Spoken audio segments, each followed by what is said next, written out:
Hello, I'm Don Polden, a member of the faculty at Santa Clara University Law School, and I'll be serving as the director of Santa Clara's Tokyo program in the summer of 2017. This webinar is to provide you with some information about that program, and then at the end, certainly to encourage you to send questions you might have about your particular interest in that program or another one of Santa Clara's programs. So with that, why don't we get started? We have a second-year law student here at Santa Clara who, Amanda, was a member of our program in summer of 2016. So I'll let her introduce herself and talk a little bit about her experience in that program.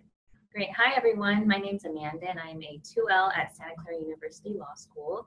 I attended the Tokyo program last summer, and I had a great time, and I can't wait to share all my experiences with you. Good. Well, let me ask you, first of all, about the application process. Was it a fairly easy, kind of transparent process, getting your materials in and getting word back from the school? What were your experiences in the application and admission process?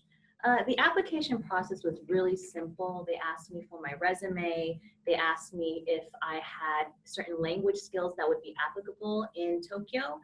They also asked me what my preferences were in regards to my internship. So what type of environment I wanted to be in, what subject matter was I interested in, et cetera, et cetera. It was a really simple, easy process that wanted to get to know me. So it was a very simple process, yes. So did you find in your experience that language proficiency, Japanese language proficiency, was essential or necessary, or were you able to function well without that? So before I went to Japan, I actually took it upon myself to try to pick up a little bit of Japanese. So like numbers, how to say here or there, or to ask where something is, very basic things. But for some other students that preferred to not take up Japanese a little bit, they got along perfectly fine without speaking Japanese at all. So other students that did not want to pick up Japanese, they functioned perfectly fine with English over there. Good. Did you like the food over there? The food was probably one of the greatest highlights, and it's definitely something that you must do. You have to try all the different types of foods in Tokyo.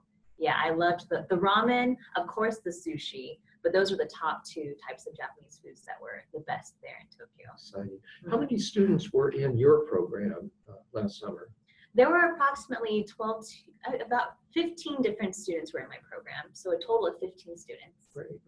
And then also I just mentioned that Amanda went and took a internship following the conclusion of the Tokyo program, and her internship took her to Seoul. So we'll talk about that a little bit here in a minute.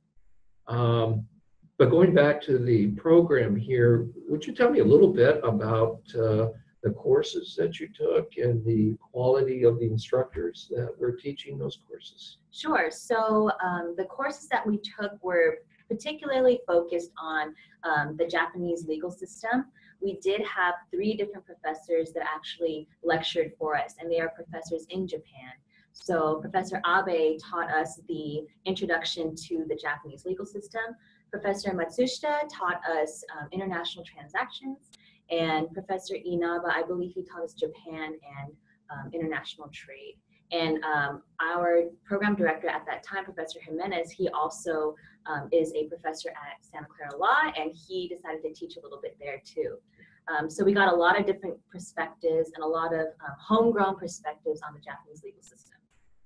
So a lot of the focus of our Tokyo program is on international business, international trade, and certainly corporate business transactional interactions between the United States businesses and companies in the United States and those in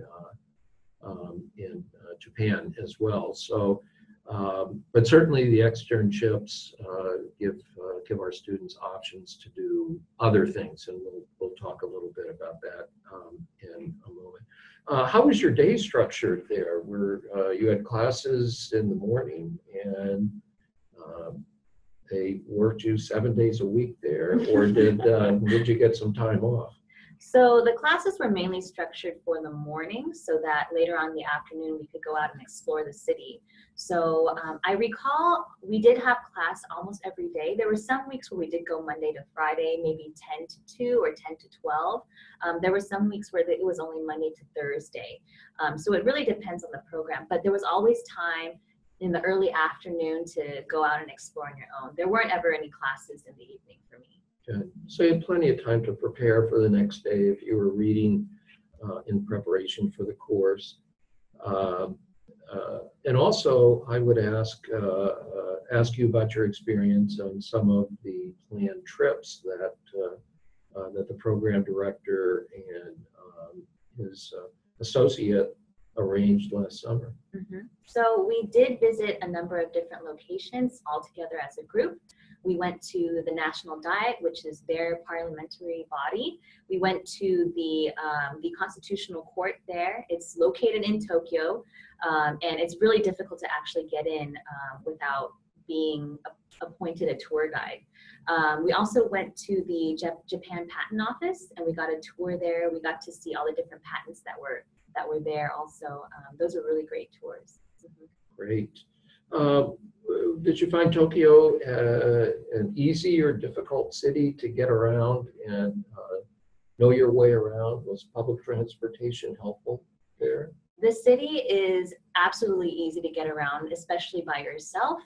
The transportation system is extremely efficient down to the second. It's a great system, and I kind of wish we did have that in California here. But I had a wonderful time. I got around there with friends, with the large group on our big tours. We used public transportation there. You can walk everywhere. They have taxis, and it's very easy to get around. So very helpful to know. When you and your colleagues, fellow classmates in the program were not at school, maybe on the weekend and that sort of thing, what sort of social things did you all do? Did you get out of town, visit the country? What? So I personally chose to go with my classmates to different restaurants. So we would take it upon ourselves to go to a different brunch place maybe every other day. There is a Disney park in Tokyo, so we chose to go there for one weekend also. I heard some of our other classmates actually went to a different province outside of Tokyo, maybe a couple hours outside of Tokyo. They took the bullet train to get there. And I also went to a different province, kind of northwest of Tokyo, just by myself because it was just that easy. So there are definitely many things to do in Tokyo, but if you really wanted to get away from the big city, you can definitely do that very easily. Wonderful. How about housing? Like most of Santa Clara's programs, we don't require our students to stay at a particular location. We do have housing available for our summer program students at the Asia Center, which is the location of the classroom where but our students are not required to stay there. They can stay on their own. What was your housing arrangement like?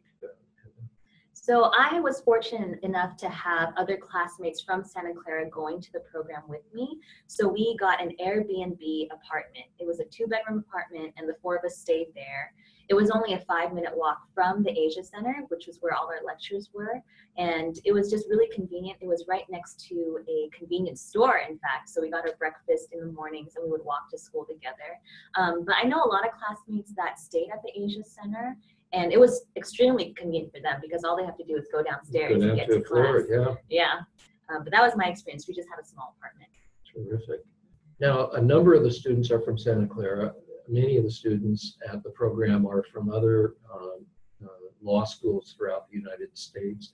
Were you able to get to know them before the program started, so you had a chance to visit a little bit about getting together in Tokyo when you were in class together? Yeah, actually, we got added to a Facebook group in March, so we got a good count of how many people we were expecting to be classmates with, and some actually arranged to live together also, either at the Asia Center or separately in another apartment. Very helpful thing for our students. Now, your internship that you took was in Seoul, and the Santa Clara Law School arranges internships at the request of students who enroll in the internship program during the summer. And there's a number of options on there. What was your experience like in Seoul? So I interned with an international business law firm. They're called Yoon & Yang, and they're basically in the heart of Seoul. They have over about 200 different attorneys, including foreign associates, meaning the attorneys who are foreign associates can practice in the US, they're licensed in the US, but they choose to do law in Korea. I had a great experience there because I was placed in that foreign associate department. I had other fellow interns who were from different countries. So we had interns not only from the US, but interns from France, interns from Japan. And it was a really great experience to see exactly how I personally can get along with people of other cultures and still create that really great environment for the law firm. I was given certain tasks that I had to work on with other interns. A lot of it was also just getting to know the different associates that actually do work at Yoon & Yang. So it was half work, half social, half networking. Yeah. Terrific. You know, it was a great experience. Oh, yes. Yeah. Lots of fun. And the food in Seoul was on a par? Oh, they're very generous with their food there. They give large portions. It's definitely more of a culinary, well, in Japan, the food is very clean, very simple, very elegant, but in Korea, of course, it's elegant and delicious, but they definitely love their protein and their meat there. So, Amanda, would it be fair to say that it was a positive experience that you had in both Tokyo and then the follow-up internship in Seoul? I think it's definitely fair to say that. I'm sure you can tell from my excitement about talking about it. It was a great experience, and I'm really happy I did it, yes. I wanted to mention also one of my favorite stories about being in Tokyo. So I was in Tokyo for about a couple weeks already into the program, and you know, the city is extremely busy. There's people going everywhere, there's people working, people traveling, and it was pretty busy. So I wanted to get out of that environment and go kind of to the mountains. So I decided to travel by myself. I took the public transportation, and I went to a province just northwest of Tokyo called Chichibu, and that area is completely mountainous. They don't have apartment buildings there. They have like very individualized homes there. So I actually stayed on an Airbnb there with a couple, and they had a traditional Japanese room with the tatami mats, their traditional Japanese mats there. So it was completely made of like paper and bamboo and everything. And they let me stay there. And that weekend, I decided to travel up to one of the hidden shrines in the mountain nearby. So I took a bus, and I don't speak Japanese, so it was really difficult to get there by myself. But I somehow got to this shrine, and it's a shrine dedicated to the spirits of wolves that used to actually live in that mountain. Prior to the opening of Japan to the world, the wolves that lived there were actually worshipped as gods. But after Japan was open, the wolves were actually hunted. So there's no wolves there anymore. So I was safe. But you know, I went to this shrine. It's absolutely beautiful. It's huge. There's wolf statues everywhere, and people bring their dogs to worship the wolf spirits. But you know, actually going there by myself, going to a different province by myself, was completely fulfilling for me. That's the main reason why I wanted to go on this trip, was kind of not only to learn about other legal systems, but to also kind of make sure that I can get around by myself in the world. And that was definitely a mission accomplished, I think. Well, it sounds like you got the most out of that summer experience that you had. And so this concludes our webinar on Santa Clara Summer Program in Tokyo. I would encourage you to send the questions you might have to the website and contact information that will appear on the screen here in a moment. Let us know your questions and anything we can do to help you in your decision to attend and participate in this wonderful program. Thank you. Thank you.